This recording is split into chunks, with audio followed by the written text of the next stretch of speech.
আসসালামু আলাইকুম রহমতুল্লাহি বারাকাতুহু।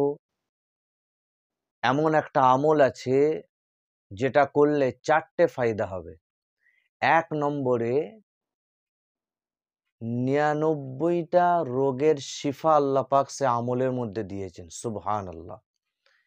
কেউ যদি প্রত্যেক দিন ১০০বার পড়েন লা হাওলা ওয়ালা কুওয়াতা ইল্লা বিল্লাহ, ৯৯টা রোগের আপনি শিফা পাবেন, যার মধ্যে সবথেকে ছোট হলো গম, দুঃখ। আর দুঃখ প্রত্যেকটা মানুষের কম বেশি আছে। অনেকে দেখা যায় ব্যবসা করেছেন, অনেক টাকা ইনভেস্ট করেছে, কিন্তু সেই ব্যবসাটা যখন লসের খাতায় রান করে, লস হয়ে যায়, তখন অন্যজনকে শেয়ার করে, বলে যে বাজার খুব মান্দা।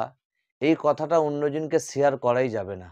আপনি আল্লাহর কাছে শেয়ার করুন। আমার আল্লাহ পাককে বলুন, মুসাল্লা বিছিয়ে আপনি আল্লাহর দরবারে এই আমলটা করুন। লা হাওলা ওয়ালা কুওয়াতা ইল্লা বিল্লাহ ১০০বার পড়ুন।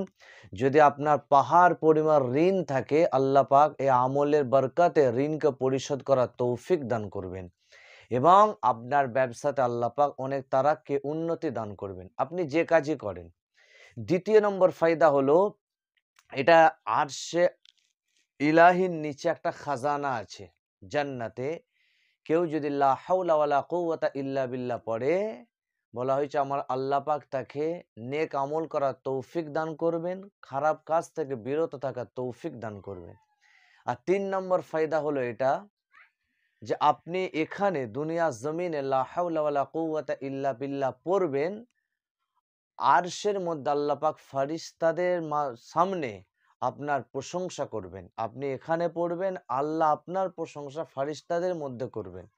আর ৪ নম্বর হলো, আমার নবী পাক সাল্লাল্লাহু আলাইহি ওয়াসাল্লাম যখন মেরাজ শরীফে গিয়েছিলেন, হযরতে নবী ইব্রাহিম খলিলুল্লাহর পাশ থেকে যখন যাচ্ছিলেন, ইব্রাহিম নবী বলেছিলেন, ইয়া রাসূলুল্লাহ, ইয়া হাবিবাল্লাহ, আপনি আপনার উম্মতকে জান্নাতের বাগিচা বাড়ানোর জন্য এই আমলটা করার হুকুম করুন। লা হাওলা ওয়ালা কুওয়াতা ইল্লা বিল্লাহ আপনার উম্মত যদি পড়ে, আল্লাহ পাক জান্নাতে তার বাগিচাকে বাড়িয়ে দেবেন।